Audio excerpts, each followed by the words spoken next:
Hola, ¿qué tal a todos? Muy buenas, bienvenidos a una nueva emisión de En Profundidad, un programa de teletica.com que busca, como su nombre lo dice, analizar en profundidad temas del ámbito nacional e internacional. Hoy tenemos un tema muy particular que precisamente se puede ver en ambos ámbitos. Se puede hablar de este tema a partir de lo que está ocurriendo en el resto del mundo y también se puede analizar a partir de las noticias que se han tenido recientemente en nuestro país acerca del mismo. Vamos a hablar de la viruela del mono y para eso tenemos aquí una de las personas que en este país posiblemente la que más sabe o está entre las que más saben de este tema, como es don Carlos Jiménez, virólogo, que ya lo hemos tenido otra oportunidad en 7 días y en 7 días radio y le doy la bienvenida. Muchas gracias, don Carlos, por aceptar nuestra invitación. Muchas gracias, Rodolfo, con mucho gusto. Un abrazo a todo el personal de En Profundidad y la audiencia, obviamente. Bien, como lo decíamos, vamos a analizar de este tema, inclusive era una oportunidad por si usted tiene dudas, ahora que estamos transmitiendo en vivo en Facebook de teletica.com, que usted deje sus interrogantes al especialista. Nada más antes de empezar la conversación, sí me gustaría dejar claro lo que hemos dejado en claro cada vez que tocamos este tema. La viruela del mono, si bien es cierto, es una preocupación importante a nivel médico en el mundo y por ende también lo debe ser en Costa Rica, no es comparable a la situación que se vivió con COVID-19. Realmente ya en muchas oportunidades es tal vez la duda más frecuente y me gustaría dejarlo de plano aclarado al inicio de este espacio para que no haya gente que esté después señalando que estamos diciendo que va a ser las mismas magnitudes y características de lo que ocurrió con el coronavirus. Lo cierto, don Carlos, si usted me ayuda a dimensionarlo, realmente está muy lejos de compararse una cosa con la otra. Efectivamente, Rodolfo, es una enfermedad infecto-contagiosa, es una enfermedad zoonótica, en otras palabras, una enfermedad que viene de los animales, que pasa al hombre y en este momento tenemos ya transmisión de humano a humano. Pero las cadenas de transmisión requieren el contacto directo, a diferencia de COVID-19, que es una enfermedad que se transmite por pequeños aerosoles, por gotículas. Y entonces, digamos, si no se da ese contacto directo entre la piel de una persona enferma y la piel de una persona sana, o bien contacto indirecto a través de ropa, utensilios de uso personal, etcétera, la enfermedad no se va a transmitir. Bien, haciendo esa aclaración muy importante y recalcando que es un escenario muy distinto al del COVID-19, vamos a retomar qué es exactamente la viruela del mono, cómo se transmite, qué síntomas, qué nivel de mortalidad puede tener, en cuántos países ya se ha registrado, si es posible que terminemos hablando de una pandemia, si hay vacunas que ya se están desarrollando y si hay algún medicamento que ya exista que pueda ayudar a combatir esta viruela, si se minimizó, y es un tema que vamos a profundizar mucho ahora, si se minimizó o no por parte de las autoridades médicas mundiales el riesgo que representaba esta viruela. Todo eso lo vamos a analizar a continuación aquí en profundidad. Vamos a empezar tal vez por lo básico. Retomemos, don Carlos, ¿qué es exactamente la viruela del mono y si es algo realmente nuevo o es algo que nos ha afectado ya en el pasado? Bueno, esta es una enfermedad que se detecta por vez primera en 1958 en la República Democrática del Congo. Y básicamente se detectó en monos, de ahí es que deriva el nombre, aun cuando hoy día se sabe que es un virus que puede, digámoslo así, utilizar diferentes especies como reservorio y que también tiene un carácter de tipo zoonótico. Esta enfermedad, en estos monos, habían dos grupos de monos. En ese tiempo en África se capturaban monos silvestres, los cuales se mantenían en cautiverio y eran vendidos a institutos de investigación de Europa y Norteamérica. Y la enfermedad, digamos, se detecta en dos colonias de estos monos y se le da el nombre de viruela del mono. En el año de 1970, hace 52 años, se detecta el primer caso en un niño de 9 años, también en el Congo. Y a partir de ese momento empiezan a registrarse casos en diferentes países de la región central hasta la región, digamos, de la costa oeste, en este caso costa atlántica del continente africano. Después se identificó que el virus que se había encontrado en el Congo es ligeramente diferente al virus de la costa atlántica. O sea, tenemos, digamos, dos virus causantes de la viruela del mono, pero digamos que son ligeramente genéticamente diferentes. El virus del Congo, ¿verdad?, o el virus central, es un virus un poco más virulento, ¿verdad?, con una mayor tasa de morbilidad y de mortalidad, versus los virus, digamos, que están presentes de Camerún hacia el oeste, digamos, hasta lo que es Nigeria, hasta lo que es Costa de Marfil y Sierra Leona y este tipo de estados, digamos, que están hacia la zona del Océano Atlántico. Ahora bien, los casos se siguen presentando en todos estos países, digamos, de esta región central hasta la zona atlántica, en el centro del continente africano, a lo largo de estos años. En el año 2003 se hace una exportación de ratas de la bolsa de Gambia. Ratas de la bolsa es porque tienen una, digámoslo así, en sus carrillos, en sus cachetes, tienen una bolsita para almacenar alimentos. Y estas ratas son unas ratas de gran tamaño y se utilizan como mascotas. Incluso la gente las anda con un collarcito o con un arnés. Se come otras ratas, por ejemplo, detecta bombas. Ajá. En campos minados, ¿verdad?, porque hay muchos problemas en algunos países de África. Detecta drogas también, o sea, es un animal que se puede entrenar. Es más que una rata. Exactamente, come insectos, etcétera. Bueno, estas ratas y unos lirones, que son estos animalitos que pasan durmiendo, fueron exportados a los Estados Unidos y vendidos a tiendas que vendían mascotas para los niños y para las familias estadounidenses. Dentro de las mascotas que tenían ahí, bueno, habían perros, gatos, pero también habían perritos de la pradera, que son oriundos de Norteamérica. Y resulta que las ratas entran en contacto indirectamente a través de las jaulas, digamos, con los perritos de la pradera. Los perritos de las praderas son vendidos y empieza a aparecer un brote en personas. En más o menos se afectaron 70 personas. Entonces, es la primera vez que se detecta, digamos, un brote en seres humanos, el año 2003, fuera de África. La enfermedad es endémica, o sea, se presenta regularmente en África. Ok. Bueno, eso se controló, pero quedó claro que otras especies diferentes a los lirones, a las ratas de Gambia, ya sabíamos que los monos del viejo mundo también se infectaban, podían ser infectados, ¿verdad? Entonces ahí tenemos ya al menos 4, se infectan también ardillas de árbol y ardillas, digamos, de las corrientes que andan corriendo en el suelo. Bueno, entonces hay una serie de especies que son susceptibles. Muy bien. En el año 2017, en Nigeria se detecta un brote, el cual no ha parado todavía. Ya tiene más de 500 casos diagnosticados, ¿verdad? Y un montón de casos sospechosos. Y en ese momento Nigeria solicitó a la Organización Mundial de la Salud ayuda para controlar el brote. Y de ahí muchas veces pensamos, los que vivimos en el mundo desarrollado o casi desarrollado, eso no es problema mío, eso es allá en África, al otro lado del mundo, al otro lado del Mediterráneo, al otro lado del Atlántico. No hubo ninguna ayuda. Los casos que se han dado en Europa, digamos, desde el año 2017, 2018, 2019, 2020, todos son casos importados de Nigeria, del mismo brote. Pero esos casos no se extendieron, sino que quedaron limitados, digamos, a la persona afectada y básicamente no hubo incluso ni siquiera contactos y se controló.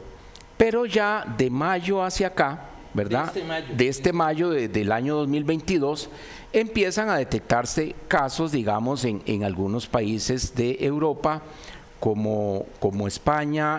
Los primeros casos fueron en el Reino Unido, en Inglaterra. y posteriormente aparece en Portugal, aparece en Francia, aparece en Alemania, aparece en los Países Bajos, y ahí se ha venido diseminando. En este momento tenemos, depende de la fuente, entre 70 a 72 países con reportes, ¿verdad? Y digo la fuente porque, por ejemplo, ayer que hablamos por teléfono, yo busqué Costa Rica, que ya había reportado el día anterior. Costa Rica no estaba, Costa Rica aparece hoy, ¿verdad?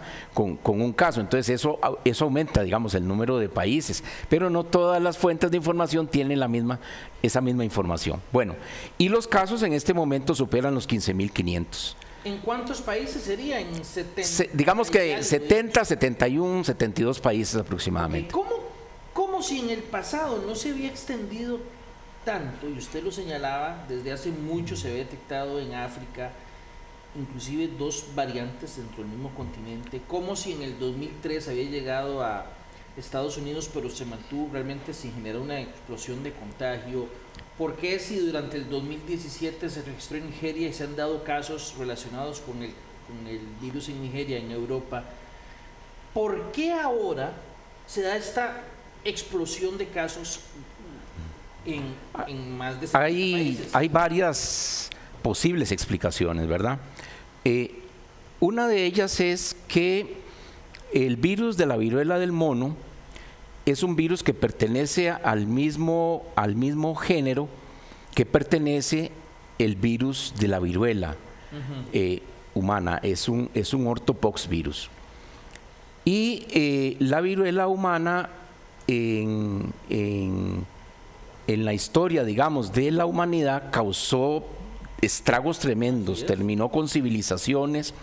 Por ejemplo, ahora se supone que la caída del Imperio Romano de Occidente se dio porque unos 200 años antes de la caída del Imperio Romano, allá por el año 450, 470, hubo un brote de viruela, y esa viruela diezmó tanto al ejército que los romanos, para poder conservar el ejército, empezaron a absorber de lo que llamaban los bárbaros, o sea, las tribus germánicas, las tribus del norte, y al final terminaron siendo mayoría, y cae el Imperio Romano de Occidente. Bueno, ese es un efecto, pero digamos sucedió a lo largo de muchas generaciones, donde millones de personas fallecieron. ¿Qué sucede? Bueno, que con el descubrimiento, digamos, de la vacuna de la viruela por Jenner, se instaura la vacunación contra la viruela humana, y esa vacuna logra que se erradique la enfermedad del mundo. Entonces, algunos como yo, que somos ya de la tercera edad, somos adultos mayores, tenemos una marquita en nuestro brazo, ¿verdad?, que es la vacuna de la viruela. Pero las generaciones menores de 50 años y de 40 años no la tienen. ¿Por qué razón? Porque en 1980 se declaró erradicada esta enfermedad. Entonces, una de las explicaciones en relación con la pregunta que me haces es que a lo largo del tiempo muchas de las personas que recibieron la vacuna han ido desapareciendo por razones de edad. Claro. Pero la inmunidad colectiva, la inmunidad de rebaño también viene para abajo. Claro. Entonces, ese es un factor. Ahora hay más gente que tiene menos de 50 exactamente, años, que es totalmente susceptible a la enfermedad. Esa es una. La otra es la urbanización en el continente africano. ¿A qué llamamos esto? Bueno, cada vez se reduce más la frontera, digamos, de lo que es vida silvestre, de lo que es bosque y selva natural, a expensas de 2 razones: la agricultura y la ganadería, y la urbanización. Y cuando, digamos, se destruye el bosque, entonces prácticamente los pueblos, las villas y las ciudades entran en contacto con ese ambiente. Y quiere decir entonces que entramos en contacto con los reservorios del virus, claro, con las ratas, con los lirones, con las ardillas, con los monos, etcétera. Y hay, digamos, también algunos comportamientos particulares, por ejemplo, lo que se llama el bushmeat, que es cazar animales silvestres, matarlos en el bosque o en la montaña, y luego extraer esa carne, llevarla a un pueblo y ahí comercializarla. Y mucha de esa carne no solamente se consume en África, esa carne llega a Nueva York, llega a Berlín, llega a París, llega a Madrid como una delicatessen. Eso es un tráfico ilegal, digamos, de subproductos de origen animal, que sería la carne. Entonces vamos a ver, Hay formas, y eso me lleva a la pregunta de cómo se transmite. Primero se da entre los reservorios que pueden ser desde los monos hasta estas ratas de bolsa, hasta los perritos de la pradera, en fin. Esos reservorios se lo pueden pasar a un humano, dependiendo si el humano manipula, digamos, al animal, lo mata. Y en vivo, si lo manipula en vivo, digamos, o si manipula al animal para extraer su carne. Porque este es un virus que lo que produce, digamos, es una enfermedad sistémica. O sea, lo que nosotros vemos a nivel de la piel de las personas, de la palma de las manos, la planta de los pies, es el resultado de una multiplicación en órganos internos. El virus viaja por sangre, viaja por linfa, se reproduce en hígado, en la médula ósea, en el vaso y luego sale a la superficie. Y cuando sale a la superficie es cuando vemos las lesiones. O sea, cuando sale a la superficie y no solo es todo cubierto, es que ya el virus anda por todo. Ya circuló por todo el cuerpo, exactamente. Y o sea, debe ser la última de los síntomas. Es la última etapa, digamos, de... La primera es la infección con invasión y la segunda es la aparición de los síntomas. Esa aparición de los síntomas, digamos, puede demorar desde 3 hasta 5 o 7 días. ¿Por qué? Va a depender un poco de cuánto virus fue inoculado, ¿verdad? Y va a depender un poco de qué tan resistente es ese ser humano, ¿verdad? ¿Qué tanto puede oponer, digamos, de resistencia al virus? Y luego empieza, digamos, una vez que circula, el virus camina por debajo de la piel, pasa a la linfa, llega, digamos, a un ganglio linfático. Los ganglios los tenemos, por ejemplo, en esta región del cuello, los tenemos en las axilas, lo tenemos en la ingle, los tenemos en órganos internos, digamos, en el mesenterio, en el tórax, etcétera. Bueno, ahí circula y en el ganglio el virus causa una reacción bastante fuerte. Entonces, uno de los síntomas distintivos es que hay fiebre, hay malestar, hay cansancio y hay un engrosamiento, un aumento del tamaño de los linfonodos, de los ganglios. La gente comúnmente en el campo en Costa Rica dice, ay, yo tengo una seca. Y una seca es que tiene un ganglio inflamado a raíz de una cortadura, de una picadura, de una lesión en la piel. Bueno, aquí esa lesión ocurre en el caso de la viruela, pero generalmente no la notamos porque es un microtrauma y el virus camina y cuando llega, supongamos, a este ganglio, ahí se reproduce, causa la inflamación, luego pasa a la sangre. En la sangre causa lo que se llama una viremia primaria, o sea, un tránsito en sangre por primera vez, pero ese tránsito lo que hace es ponerlo a circular. La sangre es una autopista que llega a todo el organismo. Entonces, por eso es que el virus llega a la médula ósea, que llega al vaso, que llega a los linfonodos, que llega al hígado, ahí se multiplica y una vez que se ha multiplicado, aumenta su cantidad y vuelve otra vez a través de los capilares, ahora sí, a asomarse por la piel. Y la mayor parte, alrededor del 75-80% de las lesiones aparecen asociadas a la cara, pero puede ser en la parte externa de la cara o puede ser en la boca o en la faringe. Claro. Creo que la persona que se detecta en Costa Rica tiene una lesión a nivel de la faringe, por ejemplo, desde la garganta, por ejemplo. Y luego lo encontramos, digamos, en las extremidades, lo encontramos en el pecho, lo encontramos en el dorso, en la espalda, lo encontramos en los genitales. Más o menos un 23% de las lesiones aparecen en los genitales, ¿verdad? Y las lesiones, digamos, tienen una evolución bien definida. Lo habíamos comentado en la otra ocasión. Lo primero que aparece es, digamos, una mácula, que es una lesión básicamente como una manchita roja. Vamos a poner unas imágenes mientras usted lo explica, imágenes que tienen que ver con esas lesiones en la piel. Si quiere las va ahí las tenemos. Que es una lesión que es plana. Esa lesión, digamos, ya ahí está avanzando, ¿verdad? Esa lesión, ahí está un linfonodo que está infartado, por ejemplo, y esa es una persona, digamos, que tiene lesiones a nivel de la cabeza. Ya ese está, digamos, muy avanzado. Son muy comunes, exactamente. Primero empieza, digamos, con una pelotita. Una pelotita, esa pelotita se llama pápula. Es como que la mácula, que es la manchita, se empieza a engordar con una bolita adentro, pero es firme y consistente. 1 o 2 días después, esa pápula se convierte en una vesícula, en una ampollita. La ampolla tiene un líquido que es transparente, ¿verdad? Y 1 o 2 días después, esa ampollita se transforma en una pústula. La pústula se caracteriza por 2 cosas, porque el líquido se torna amarillento y espeso y además porque la piel se empieza digamos, a debilitar. Y se rompe. Entonces se rompe y va a dejar, digamos, una lesión como un pequeño cráter, como si nos hubiésemos reventado, digamos, una espinilla. Ajá. Pero resulta que, ¿por qué vemos lesiones tan extensas? Bueno, porque a veces 2 o 3 convergen, se juntan y forman una sola lesión. Okay. Se cae la piel en todas Ya ellas. la etapa final es cuando queda ese huequito en la piel. No, todavía no. Ese huequito es sumamente infeccioso. Los líquidos son sumamente infecciosos. Con solo tener contacto con esos líquidos. Exactamente, nos podemos adquirir la enfermedad. Y luego viene, digamos, el líquido empieza a llenarse de un suerito, el suerito se solidifica, forma una costra o grano, y ahí sigue evolucionando. Eso sigue siendo infeccioso. Dejamos de ser infecciosos hasta que el grano se cae. ¿Cuánto dura ese proceso? Ok, eso puede durar, digamos, unas 3, 4 semanas.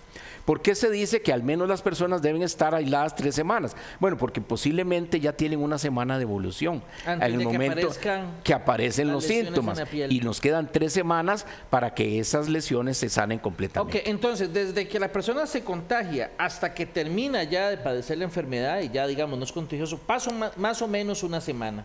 Un mes. Estamos hablando de unas 3, 4 semanas, exactamente. Y la primera semana tal vez no se manifiesta tanto los síntomas. No, la primera semana lo que vamos a tener es fiebre, es la inflamación de los linfonodos, la sensación de cansancio, porque eso aparece entre el día 3, 5 o 6. Okay. O sea, a finales de la primera semana aparecen esos síntomas, y luego, digamos, viene la parte interna, que es esa multiplicación, digamos, en la sangre, en órganos internos, y luego la salida a través, digamos, otra vez ¿A partir de qué momento es contagioso para un tercero?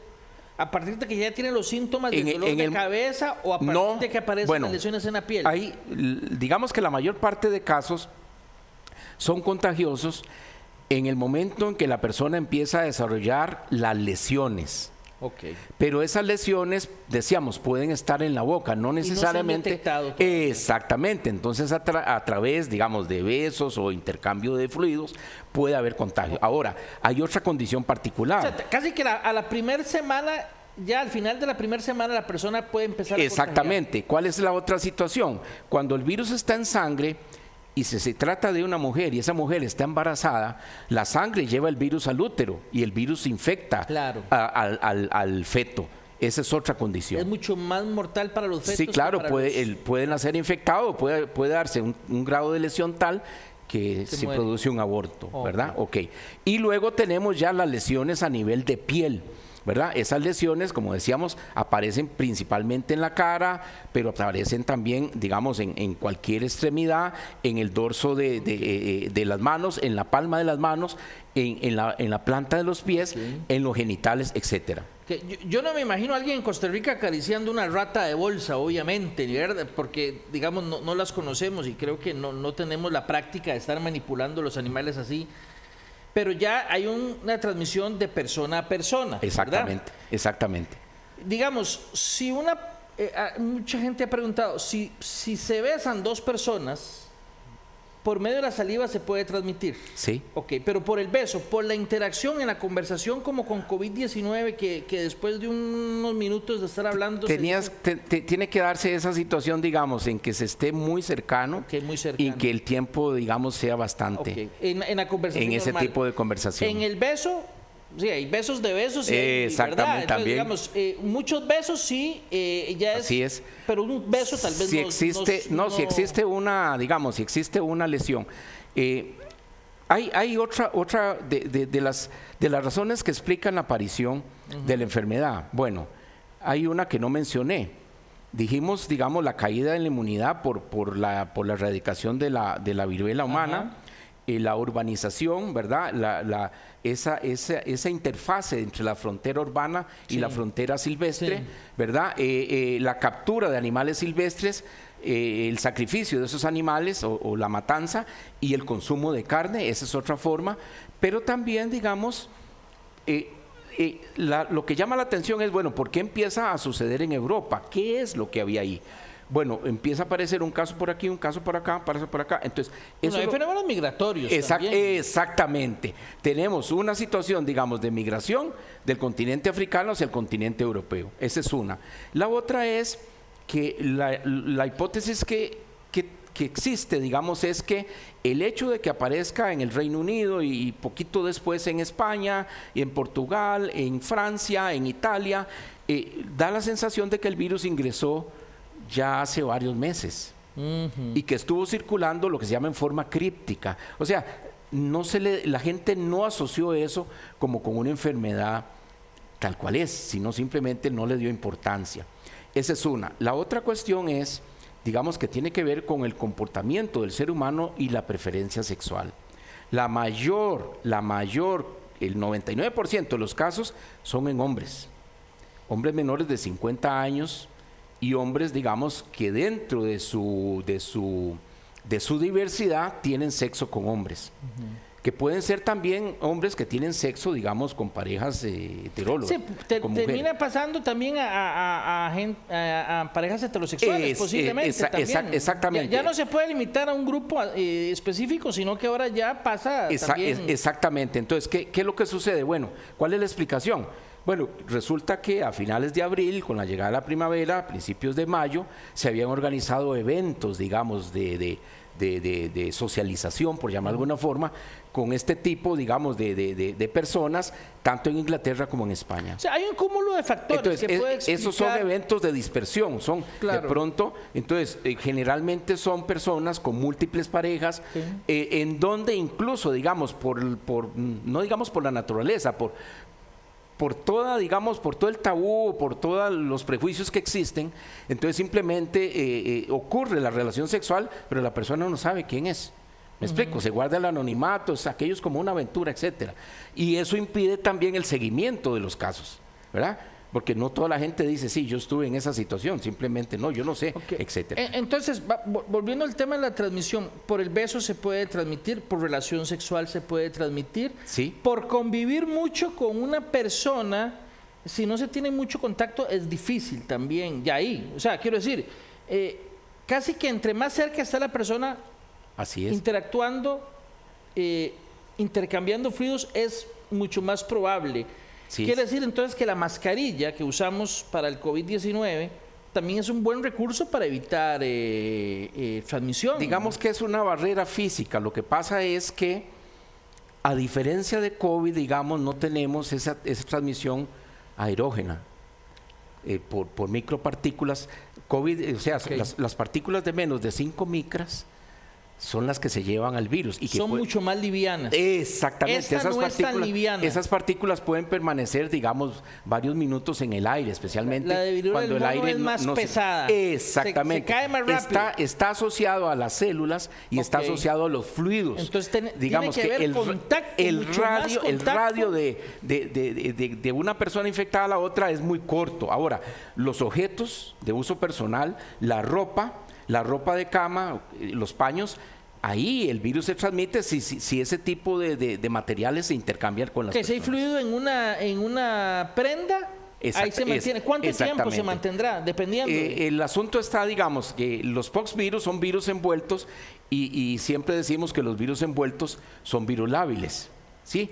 Pero como utilizan ese suero y esa costra, ahí ganan resistencia. Ya. Entonces, en el campo mío, que es digamos, virología, nosotros sabemos que costras, digamos, de una infección por poxvirus que caen, digamos, al pasto en enfermedades de los animales, pueden durar de un año al otro. Ahí. Exactamente. Y luego llega... Hasta un año, pues. Sí, llega un nuevo rebaño de animales y aparece el brote. Y no es que apareció de la nada. El virus estaba ahí en las costras, en los granos, y O sea, ahí se mantiene viable. Protegido con ese escudo. Que Porque es la eso es pura proteína. Lo que hace es como muy una caja fuerte que lo mantiene, digamos, viable por mucho tiempo. Hasta un año, me dice Sí, usted. exactamente. Y esa es una. La otra que hay que aclarar, Rodolfo, y a la audiencia también, digamos, la enfermedad no es una enfermedad de transmisión sexual.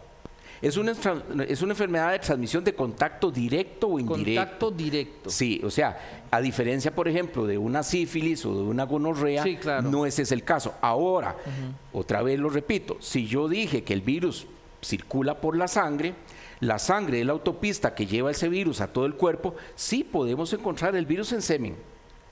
Ajá, y lo podemos encontrar en otros fluidos corporales, ¿verdad? ¿Sudor podría transmitirlo? Yo diría que, digamos, más que el sudor es ese tipo de contacto. O sea, imagínate siempre que las personas tengan lesiones, son contagiosas. Si uno tiene una herida visible o muy pequeña, inclusive, por ahí puede también sí, también por ahí puede ingresar. Okay. Digamos, el virus requiere lo que se llama una solución de continuidad, que la piel no está intacta. Pero es que resulta que nosotros tenemos traumas tan pequeños, se llaman microtraumas. Que no lo notamos. Que no lo notamos, exactamente. Entonces, básicamente, insisto, es ese contacto directo o indirecto a través de objetos o materiales contaminados. Esa es la principal forma de contacto. Usted decía hace un rato que la gente mayor de 50 años que recibió la vacuna contra la viruela común, no sé cuál es el nombre de la viruela común, pero digamos, normalmente, digamos, se le dice la viruela que azotó a la humanidad durante mucho tiempo. Smallpox. Así se llama. La pequeña viruela. Ok. La pequeña viruela que causó grandes estragos, así ¿verdad? Esta pequeña viruela, la vacuna, yo estaba leyendo inclusive que hasta un 85% de protección podría brindar contra la viruela del mono. Sí. Ok. Sí.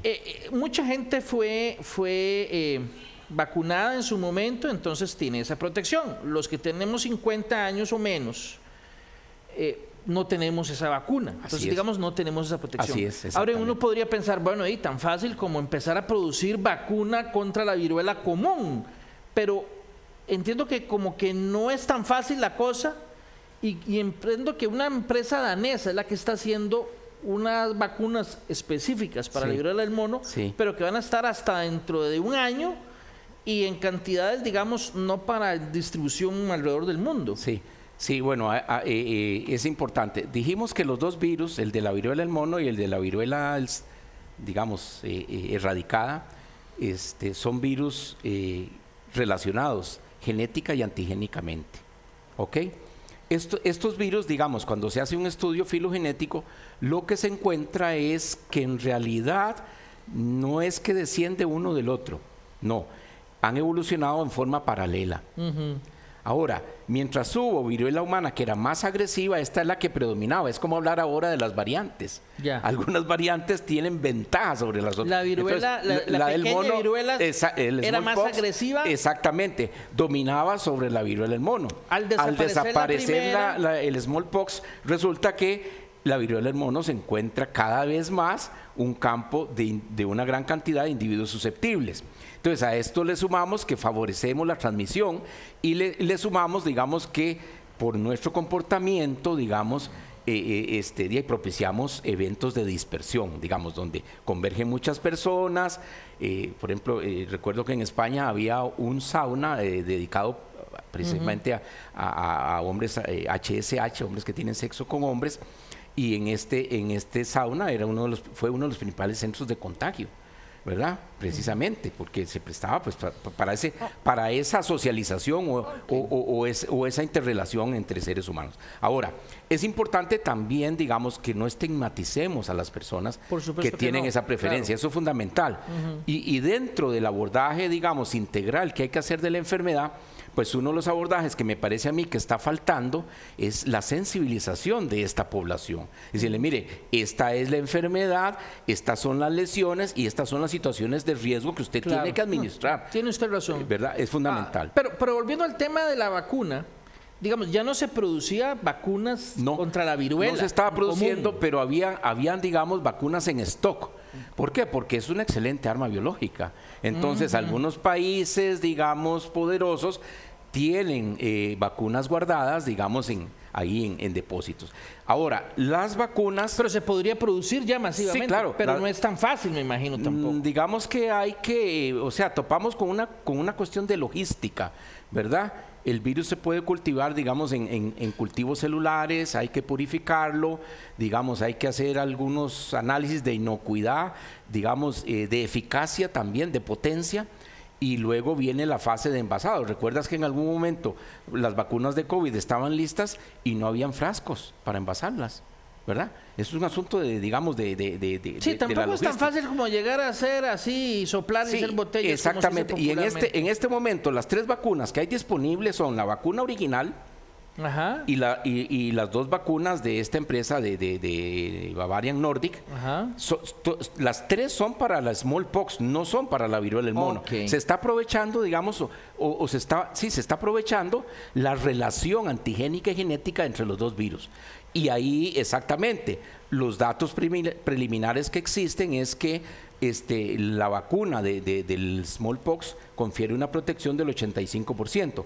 Las de nueva generación, digamos, las de esta empresa, requieren de 2 dosis, ¿verdad? Y se alcanza su eficacia más o menos de 2 a 3 semanas después de la segunda dosis.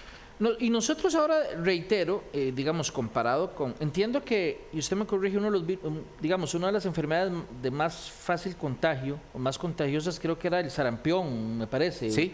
Ok, y ahí para abajo, ¿verdad? Exactamente. Esta, por lo que usted dijo, obviamente está muy lejos del sarampión y muy lejos de COVID, por ejemplo, y de la influenza y todo eso. Okay. En todo caso, tomando en cuenta que no es tan contagiosa como esas, al inicio algunas autoridades médicas dijeron, no, esto no es para tanto, venimos de una situación mucho peor, no va a pasar tanto como COVID. Y efectivamente ya hemos dicho que no es un escenario tan complicado como COVID, pero alguna gente ha dicho que en todo caso, aún así, la viruela del mono se minimizó como amenaza, sobre todo durante las primeras semanas, y que se pudo haber actuado mejor y que por eso ahora hay 70 y resto de países con casos. Sí, efectivamente. Yo diría que no solamente la aparición de los casos en Europa, primero y después en otros países del mundo. O sea, el problema va un poco más atrás. ¿Por qué si Nigeria solicitó ayuda desde el año 2017 no se le escuchó? O sea, en este momento, digamos, muchos científicos y médicos, investigadores de Nigeria y del Congo le dicen a la Organización Mundial de la Salud: ustedes tienen un problema y no es la viruela africana, es la viruela de Europa, es la viruela de Norteamérica. Porque ustedes pudieron habernos ayudado y controlar el lamentablemente, problema. Si la viruela no hubiera salido de África, no estaríamos hablando de esto. Exactamente.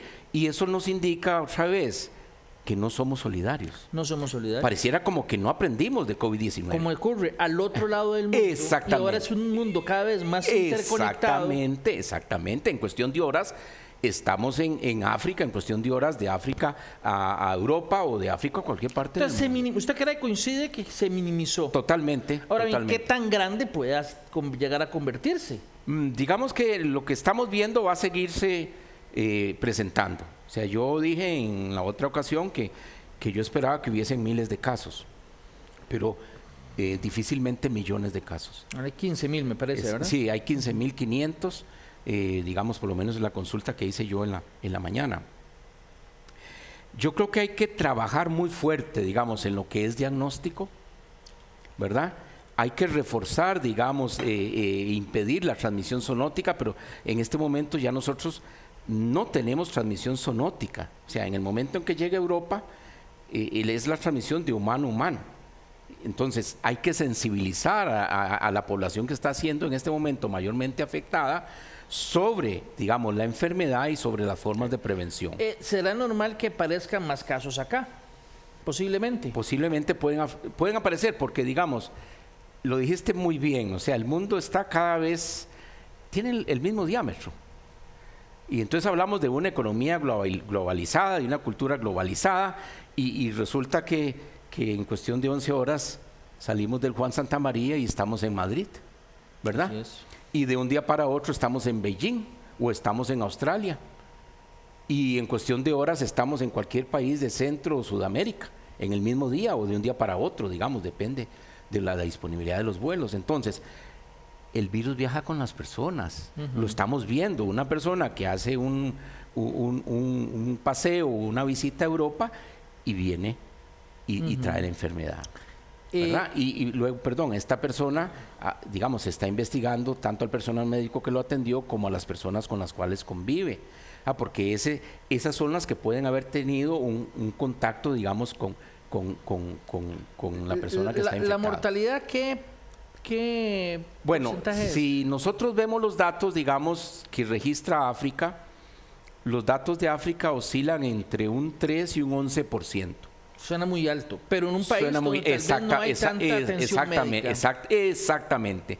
Digamos, con las limitaciones en infraestructura, con poca robustez de los sistemas de salud, con mala atención, con gente que vive, digamos, en condiciones, digamos, en el bosque o en las selvas, etcétera. Y luego comparamos con la cantidad de casos en Europa y en el resto del mundo. Y hasta el momento creo que ha habido solamente el reporte de un fallecido, nada más. O sea, la atención médica oportuna eso es otra cosa. Reduce casi que a cero exactamente, la mortalidad. Exactamente. Ahora, en el caso de África, te decía, se habla de un 3 a un 11%. ¿En dónde está la tasa más alta? Alrededor del 10%, según Nigeria y República Democrática del Congo. Está en la población de niños de 5 años para abajo. Ok. Son muy susceptibles, entonces hay que tener mucho cuidado con ese estrato de la población, ¿verdad? Bueno, ¿por qué? Porque tienen un sistema inmunológico que está en desarrollo, que está inmaduro, ¿verdad? Posiblemente los niños también entran en contacto con animales domésticos o silvestres, pueden eventualmente, digamos, recibir dosis relativamente altas, dosis infectantes del virus, y esto puede ser, digamos, lo que causa, más el sustrato de que no hay una atención, digamos, posiblemente adecuada. Okay. Ya para ir terminando, yo tenía una consulta adicional, y es que desde hace mucho tiempo, don Carlos, cuando se habla de cambio climático, también se ha hablado de algunas enfermedades que podrían aparecer o retomar fuerza a partir del cambio climático. Y han hablado, digamos, de algunas enfermedades, por ejemplo, las que se transmiten por medio de mosquitos, que cuando un lugar que normalmente por la ubicación, por la altura donde está, es más frío, y con el tiempo ha habido un calentamiento de esa zona, aparecen mosquitos en esos lugares que no aguantarían el frío de antes, pero aguantan un poco más porque ahora está un poquito más caliente. Entonces por eso aparece, o dicen que hay enfermedades que se transmiten por mosquito en zonas que antes no existía porque el clima cambió, ¿verdad? Así es. Y entonces también el clima dice que el cambio climático está generando, o algunos creen que va a generar enfermedades y la aparición de virus o bacterias a partir del propio cambio. Es de esperar, don Carlos, y aquí casi que hay que hacer una proyección, es de esperar que otras enfermedades que han sido erradicadas en algún momento podrían aparecer a partir de un fenómeno como este, como el cambio climático también. Definitivamente sí, ¿verdad? Lo que estamos viviendo es realmente una catástrofe, creo que no nos hemos dado cuenta. Vamos a ver, empieza, digamos, a deshacerse los casquetes polares. Eso puede conllevar, digamos, a la inundación de todas las zonas costeras del mundo, reduciendo la superficie habitable. Por otro lado, digamos, la destrucción, digamos, de ese hábitat por efecto del calor, que conlleva la extinción de una gran cantidad de especies. Pero resulta que en el hielo hay una serie de microorganismos ahí atrapados. El hielo se fue formando a lo largo de millones de años. En la parte de Siberia, se llama el permafrost, empieza a deshacerse. Bueno, ahí ya se encontró anthrax. Y hay una serie de bacterias y virus que no conocemos, que están ahí, dormiditos, digamos, en un letargo. ¿Podrían estar ahí millones de años? Exactamente, pueden estar ahí millones de años. El hecho de que eso, digamos, se descongele, representa una bomba de tiempo. Ahora, por otro lado, digamos, las olas de calor, el aumento de las temperaturas en zonas no tradicionales, por ejemplo, Inglaterra registró en estos días la mayor temperatura de su historia, digamos, 40, 41 grados. Lo vimos bueno, nosotros estuvimos hace unos días en España, en Portugal, en Grecia, y en todos los países yo vi aedes en las habitaciones. Mosquitos, en todos los países. Entonces, tenemos vectores, exactamente, tenemos vectores, tenemos cambio climático, tenemos el despertar de posibles patógenos, digamos, congelados en diferentes ambientes del mundo.